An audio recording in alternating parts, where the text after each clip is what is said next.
Hello नमस्कार everyone, स्वागत है आप सभी का नॉलेज मंत्रा के ऑनलाइन प्लेटफॉर्म पर।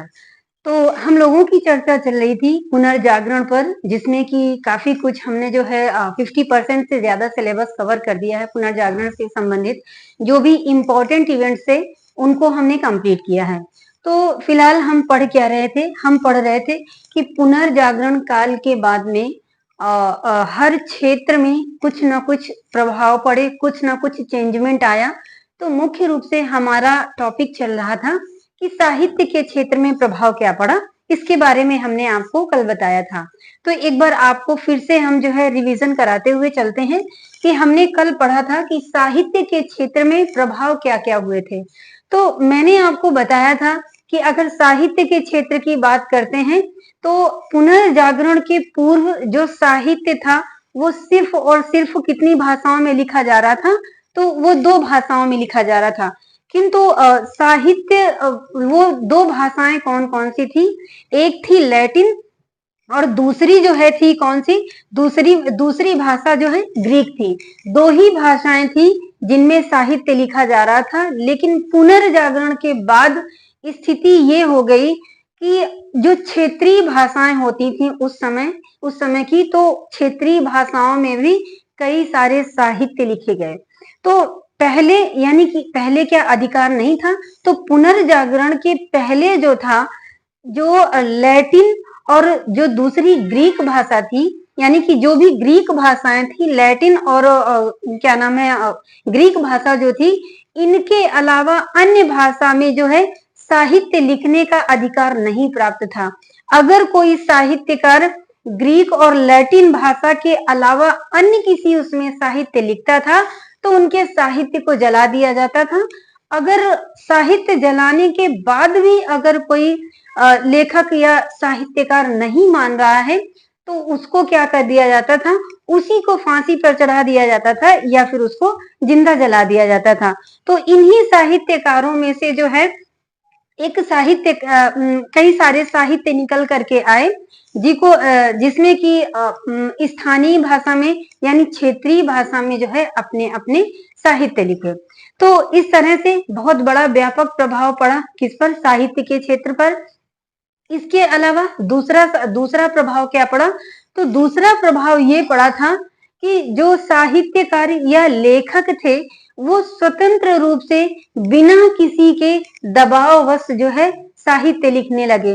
पुनर्जागरण के पूर्व क्या था कि सिर्फ और सिर्फ जो साहित्य थे वो धर्म के क्षेत्र में ही लिखे जाते थे। यानी कि समाज में क्या हो रहा है, क्या नहीं हो रहा है, इसकी उन्नति कैसे होगी, प्रोग्रेस कैसे होगी, इसके बारे में किसी भी लेखक को लिखने का अधिकार नहीं था।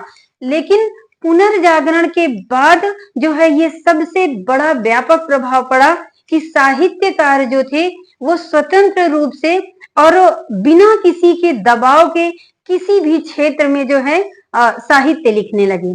क्लियर हुआ? इसके बाद में जो ग्रंथ थे तो वो जो है धर्मनिरपेक्ष जो है साहित्य लिखे जाने लगे। और चौथे नंबर पर सबसे बड़ा प्रभाव क्या पड़ा कि साहित्य की कई सारी विधाएं उभर करके हमारे सामने आई। जैसे कि कई सारी विधाएं, जैसे निबंध बहुत सारे लिखे गए, आत्मकथाएं लिखी गई, नाटक लिखे गए और इसके बाद में जो है यानी कि धर्म की आलोचना भी हुई। तो इस तरह से जो साहित्य में विधाओं का अगर विकास हुआ तो पुनर्जागरण के बाद में ही हुआ। ठीक है, तो इस तरह से जो है साहित्य के क्षेत्र में व्यापक प्रभाव पड़े, वो भी किसमें? साहित्य के क्षेत्र में व्यापक प्रभाव तो पड़ा, लेकिन जैसे इटालवी साहित्य था, अंग्रेजी साहित्य था, फ्रांसीसी साहित्य था, डच साहित्य था, तो इसी सिर्फ इटालवी साहित्य में ही नहीं, इन सभी साहित्य के क्षेत्र में व्यापक प्रभाव पड़ा। तो हमने अभी तक जो है प्रभाव क्या क्या पड़े, लास्ट वीडियो में हमने आपको ये बताया था। अब जो है हमें इस समय के यानी कि जो इटालवी साहित्यकार, इनके बारे में हमने आपको कल बताया। तो जो इटालवी साहित्यकार जो थे तो हमारे समक्ष मुख्य रूप से 4 निकल करके आए थे। हमने 4 इटालवी साहित्यकारों के बारे में आपको बताया था। वो कौन कौन से थे? एक थे दांते, दूसरे थे पेट्रार्क, तो तीसरे थे बोकासियो और चौथे कौन से थे? तो चौथे थे मैकियावली। तो इन चारों साहित्यकारों की जो रचनाएं थी उनके बारे में हमने आपको डिटेल में चर्चा किया हुआ है। तो अगर हम दांते साहब की बात करते हैं तो दांते की जो महत्वपूर्ण पुस्तक थी, तो वो दांते की महत्वपूर्ण पुस्तक जो है सबसे पहली थी, एक थी डिवाइन कॉमेडी। डिवाइन कॉमेडी दांते साहब की बहुत इंपॉर्टेंट पुस्तक है। इसमें जो है स्वर्ग और नर्क की यात्रा का वर्णन व्यंग्यात्मक शैली में किया गया है। किसमें किया गया है? व्यंग्यात्मक शैली में किया गया है। यानी कि मृत्यु से पूर्व की बातें और मृत्यु के बाद की जो यात्रा थी, उस दोनों यात्राओं के बारे में वर्णन किया गया है। यानी कि इसका वर्णन जो है व्यंग्यात्मक शैली में किया गया है। अब दूसरी आती है पुस्तक दांते साहब की, कौन सी? वितनाओ। ये इनकी प्रेम कथा है, जिसमें कि अपनी प्रेम कथा के बारे में इन्होंने वर्णन किया हुआ है। फिर इसके बाद में जो चौथी पुस्तक है, तो चौथी पुस्तक निकल करके आती है मोनार्किया। तो इस तरह से दांते साहब की जो कि पुनर्जागरण के क्षेत्र में अगर बात करते हैं, तो ये बहुत बड़े साहित्यकार उभर करके सामने हमारे निकल करके आए। दूसरे थे कौन? पेट्रार्क साहब थे, तीसरे थे बोकासियो और चौथे थे मैकियावली। तो हमने लास्ट वीडियो में आपको ये भी बताया है कि दांते, पेट्रार्क और बोकासियो, इन तीनों को जो है इतालवी साहित्य का जो है क्या कहा जाता है? कवि त्रिमूर्ति कहते हैं। कि अगर क्वेश्चन पूछता है कि इतालवी साहित्य का त्रिमूर्ति किसे कहा गया है, तो कौन कौन आएंगे निकल करके? एक आएंगे दांते, दूसरे आएंगे पेट्रार्क, तीसरे कौन आएंगे? तो तीसरे बोकासियो निकल करके आते हैं। क्लियर हुआ? तो हमने कल आपसे इसी बारे में डिटेल में चर्चा किया हुआ था। तो ये थे मुख्य रूप से कौन? इतालवी साहित्य। और आज हम कौन सा साहित्य पढ़ेंगे? तो आज हम पढ़ने वाले हैं फ्रांसीसी साहित्य व उनके साहित्यकार। तो फ्रांसीसी साहित्य व उनके साहित्यकारों के बारे में हम पढ़ेंगे। तो अब जो है पुनर्जागरण से संबंधित अगर साहित्य के क्षेत्र की बात करते हैं, तो सिर्फ और सिर्फ जो मुख्य रूप से साहित्यकार हैं और उनके द्वारा लिखी गई रचनाएं ही हैं और कुछ नहीं है। क्लियर हुआ? तो आज हम सिर्फ और सिर्फ साहित्यकार और उनकी पुस्तकों के बारे में आपको बताने वाले हैं। और एक बात और कहना चाहेंगे कि जो लास्ट वीडियो है, आप समय के साथ रिवीजन करते जाइएगा। आपको एक बार देखेंगे या 2 बार देखेंगे तब तो आपको बोरिंग लगेगा, लेकिन आप उसको 3 से 4 बार अगर वीडियो को देख लेंगे तो सारी चीजें आपको क्लियर होने वाली हैं। तो आज हम क्या पढ़ने वाले हैं? फ्रांसीसी साहित्य व पुनर्जागरण के समय फ्रांसीसी साहित्यकार कौन थे और उनकी रचनाएं कौन कौन सी थी। तो आइए हम जानते हैं कि फ्रांसीसी साहित्यकार कौन थे। तो अगर फ्रांसीसी साहित्यकार की बात करते हैं, तो एक थे रैबेलक। कौन है? रैबेलक। ये रैबेलक पहले, ये जो है बहुत इंपॉर्टेंट है फ्रांसीसी साहित्यकार के क्षेत्र के रूप में अगर आते हैं, तो ये सबसे पहले इंपॉर्टेंट साहित्यकार कौन से हैं? तो रैबेलक। ठीक है। इनकी पुस्तकों के बारे में अगर बात करते हैं, तो इनकी पुस्तक है कौन सी? Heroic deeds of Gargantua. क्या है? Heroic deeds of Gargantua. दूसरी पुस्तक ग्रेगंतुआ व पेंटागुअल। क्या है? वह पेंटागुअल, यानी कि हीरोइक डीड्स ऑफ ग्रेगंतुआ व पेंटागुअल, ये इनकी महत्वपूर्ण पुस्तक है। इस पुस्तक ने इनको सबसे ज्यादा प्रसिद्धि दिलाई थी। किसको? रैबेलक साहब को। अगर बात करते हैं कि ये कौन से साहित्यकार हैं, इटालवी हैं, फ्रांसीसी हैं, इंग्लैंड है के हैं या स्पेनिश साहित्यकार हैं, तो अगर आपने पढ़ा है अच्छे से और अच्छे से आपने रिवाइज किया है, तो आप जरूर इसका आंसर दे सकते हैं। तो ये कौन से साहित्यकार के रूप में आते हैं? फ्रांसीसी साहित्यकार के रूप में आते हैं। कौन? रैबेलक। अगर पुस्तक पूछता है तो पुस्तक कौन सी है? हीरोइक डीड्स ऑफ ग्रेगंतुआ व पेंटागुअल। क्लियर हुआ? अब इसके बाद में जो दूसरे साहित्यकार हैं, तो वो दूसरे साहित्यकार हैं कौन से हैं? मोंटेन। पहले कौन से हैं? ग्रेगंतुआ, और दूसरे साहित्यकार कौन से हैं? मोंटेन हैं। तो अगर इनकी पुस्तक की बात करते हैं, तो इन्होंने निबंध लिखा है, जो कि जो साहित्य के क्षेत्र में इनको बहुत ज्यादा व्यापक मात्रा में प्रसिद्धि दिलाई। तो वो कौन सा था निबंध? सैडनेस एंड सोरो। क्या है? सैडनेस एंड सारो। ये जो है किसकी पुस्तक है? मोंटेन की। तो ये मोंटेन कौन से साहित्यकार हैं? तो ये फ्रांसीसी साहित्यकार हैं। पहले साहित्यकार कौन से हैं?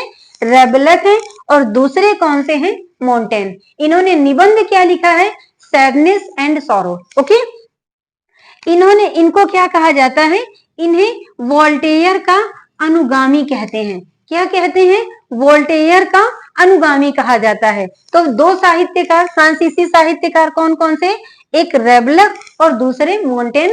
अगर रेबलक की बात करते हैं कि इनकी पुस्तक कौन सी है, तो हीरोइक डीड्स ऑफ ग्रेगंतुआ व पेंटाग्रुअल। और इसके बाद में अगर मोंटेन की बात करते हैं तो इन्होंने निबंध लिखा है, वो कौन सा है? सैडनेस एंड सोरो।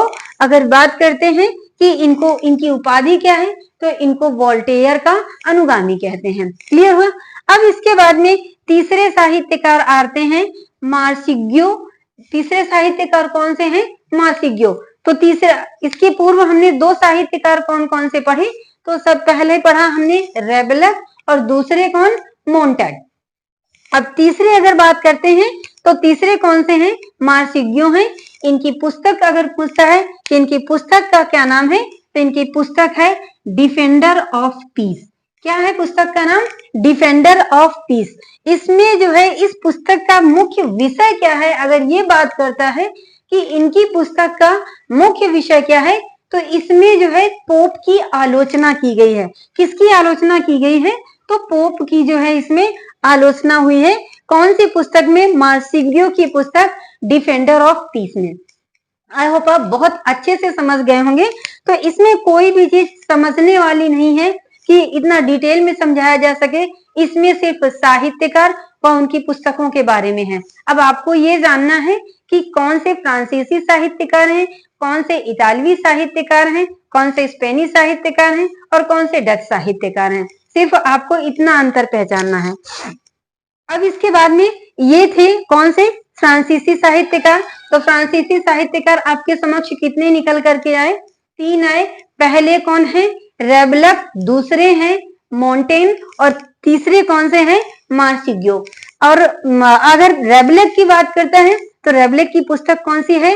हीरोइक डीड्स ऑफ ग्रेगंतुआ व पेंटाग्रुअल। मोंटेन की पुस्तक कौन सी है? Sadness and sorrow. Okay, clear हुआ ना? और इनको कहते क्या है? तो इन्हें वोल्टेयर का अनुगामी भी कहते हैं। अब इसके बाद में तीसरे कौन से हैं? मार्सिग्यो है। इनकी पुस्तक कौन सी है? तो इनकी पुस्तक का नाम है डिफेंडर ऑफ पीस। और इस पुस्तक का मुख्य विषय क्या है? तो इस पुस्तक का मुख्य विषय है कि इसमें पोप की आलोचना की गई है। क्लियर हुआ? अब इसके बाद में फ्रांसीसी साहित्य हमने कंप्लीट किया। जो आपके एग्जाम के पॉइंट ऑफ व्यू से जो इंपॉर्टेंट था उसके बारे में हमने आपसे डिटेल में चर्चा किया। अब बात आती है किसकी? अंग्रेजी साहित्य की। तो अब हम अंग्रेजी साहित्य व उनके साहित्यकारों के बारे में जानते हैं। तो सबसे पहले अगर अंग्रेजी साहित्य की बात करते हैं तो सबसे पहले नाम किसका उभर करके आता है? तो नाम उभर करके आता है जियोफ्री चौसर। ये अंग्रेजी साहित्यकार हैं। वो कौन से हैं? तो जियोफ्री चौसर। इनको जो है क्या कहा जाता है? अंग्रेजी काव्य का जनक कहते हैं। किसको? जियोफ्री चौसर को। इसके बाद में इनकी अगर पुस्तकों के बारे में बात करते हैं तो इनकी महत्वपूर्ण पुस्तक कौन सी है? तो कैंटरबरी टेल्स। क्या है? Canterbury tales. ये किसकी पुस्तक है? जियोफ्री चौसर की। ये कौन से साहित्यकार हैं? तो ये अंग्रेजी साहित्यकार हैं। क्लियर हुआ? और इसके बाद में दूसरी अगर पुस्तक की बात करते हैं तो कौन सी है? ट्रायल्स एंड केसिडा, या फिर अगर दूसरा नाम पूछते हैं तो ट्राजन युद्ध। इसी पुस्तक को यानी कि जियोफ्री चौसर की ट्रायल्स एंड केसिडा पुस्तक को अन्य किस नाम से जानते हैं? तो वो ट्राजन युद्ध के भी नाम से जानते हैं। क्लियर हुआ? अब इसका मुख्य विषय क्या है? ये एक प्रेम कथा है। इसमें एक प्रेमिका होती है और एक प्रेमी होता है। तो प्रेमी कौन होता है? ट्रॉय। और प्रेमिका होती है कौन? प्रेमिका होती है केसिडा। तो ये दोनों जो है युद्ध में मारे जाते हैं। तो जब युद्ध में मारे जाते हैं तो इसी का वर्णन किया गया है इस पुस्तक में। किसमें? ट्रायल्स एंड केसिडा या फिर ट्राजन के युद्ध में। क्लियर हो? अब इसके बाद में दूसरे जो साहित्यकार हैं वो है टॉमस मोर। तो टॉमस मोर की अगर दूसरे साहित्यकार, अंग्रेजी साहित्यकार के रूप में कौन से उभर करके आए हैं, तो वो टॉमस मोर हैं। अगर हम टॉमस मोर की पुस्तकों के बारे में बात करते हैं तो इनकी मुख्य रूप से दो पुस्तकें हैं, एक है यूटोपिया और दूसरा कौन सा है, अपोलॉजी। कौन सा है, एक है यूटोपिया और दूसरा है अपोलॉजी। तो यूटोपिया का मुख्य विषय क्या है, इनकी पुस्तक क्या है, टॉमस मोर की, तो यूटोपिया का मुख्य विषय है काल्पनिक राज्य के बारे में वर्णन किसमें किया है, तो यूटोपिया में किया है। किसमें, टॉमस मोर की पुस्तक है यूटोपिया, इसमें जो है काल्पनिक राज्य के बारे में बताया है इन्होंने। फिर दूसरी पुस्तक कौन सी है, तो दूसरी पुस्तक है अपोलॉजी। क्लियर हुआ, दूसरी पुस्तक कौन सी है, तो दूसरी पुस्तक है अपोलॉजी।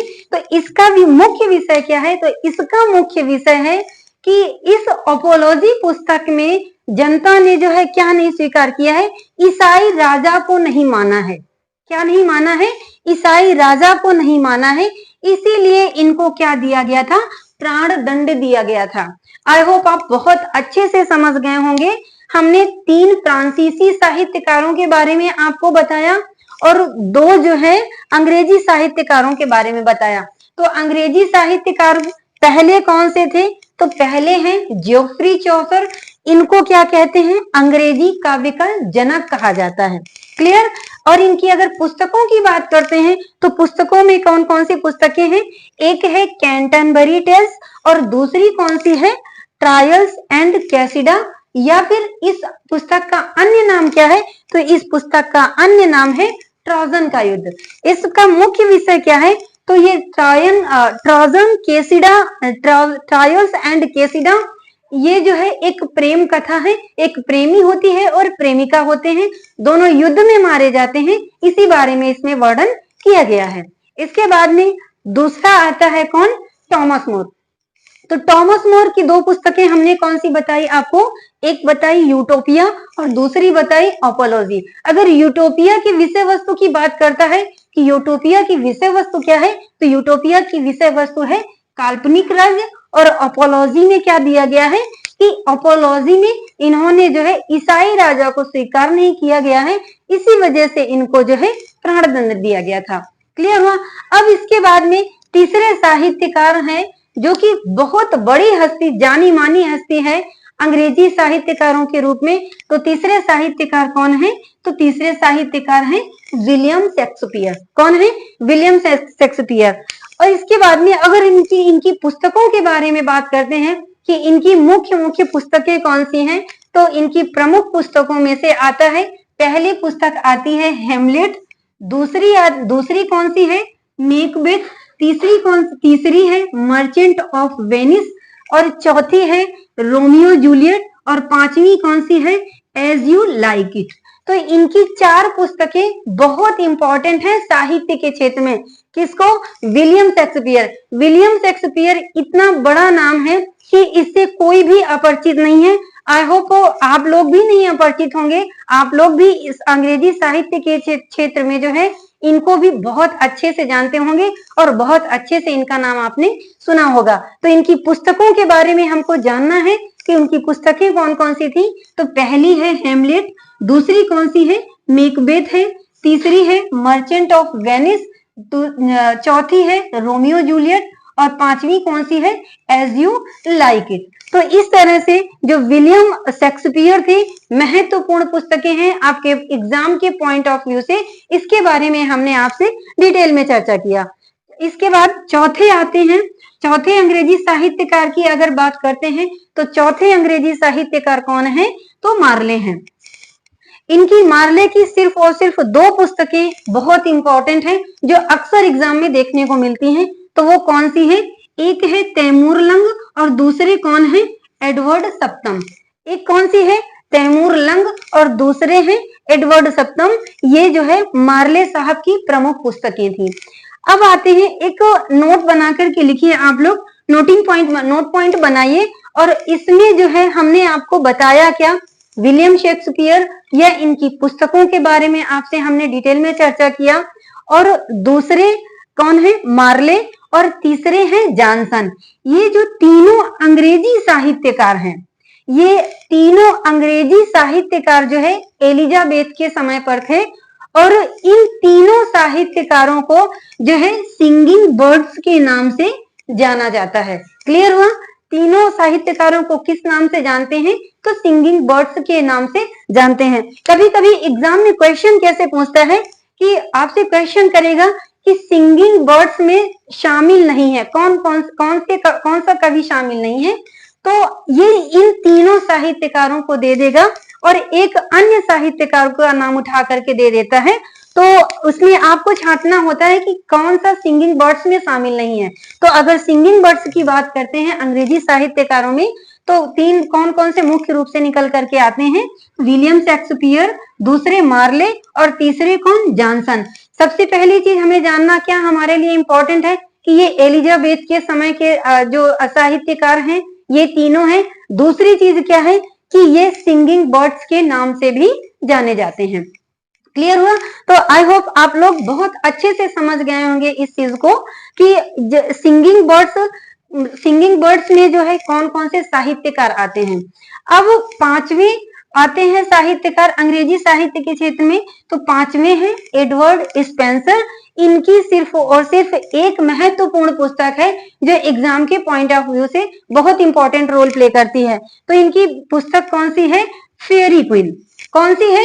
Fairy queen. तो जो भी पुनर्जागरण के समय जो अंग्रेजी साहित्य या अंग्रेजी साहित्यकार थे इनके बारे में हमने आपसे डिटेल में चर्चा किया।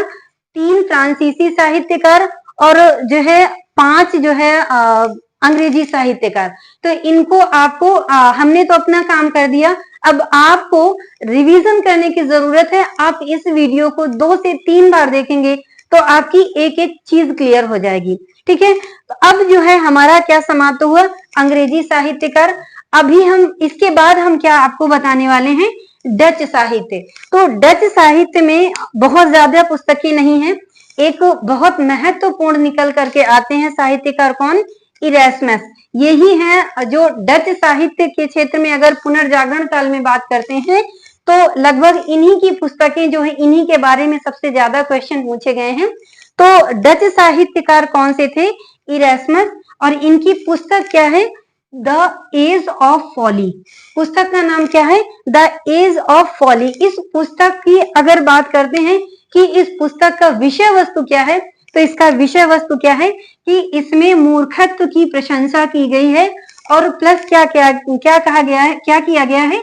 धर्म पर कटाक्ष जो है किया गया है, धर्म पर जो है व्यंग्य किया गया है। कौन सी पुस्तक में? डच साहित्य की पुस्तक कौन सी है? तो वो पुस्तक है द एज ऑफ फॉली। और साहित्यकार कौन से हैं? तो इरेस्मस हैं, जो कि बहुत इंपॉर्टेंट रोल प्ले करते हैं डच साहित्यकारों के क्षेत्र में। तो इनकी पुस्तक कौन सी है? The age of folly.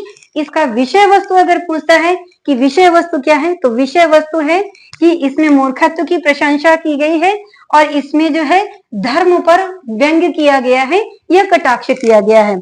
और इनको जो है उपाधि क्या दी गई है? तो इन्हें फर्स्ट वर्ल्ड सिटीजन की उपाधि दी गई है। क्या है? फर्स्ट वर्ल्ड सिटीजन भी कहा गया है और मानववादियों का राजकुमार।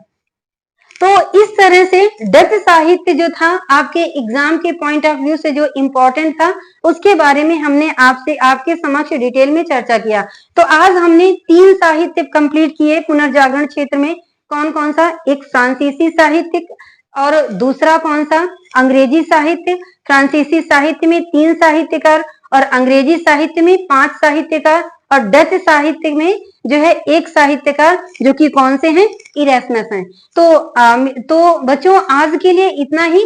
कल नए वीडियो के साथ आपके समक्ष हम उपस्थित होंगे जिसमें हम आपको आपके समक्ष स्पेनी साहित्य और जो है फ्रांसीसी साहित्य के बारे में हम डिटेल से चर्चा करेंगे।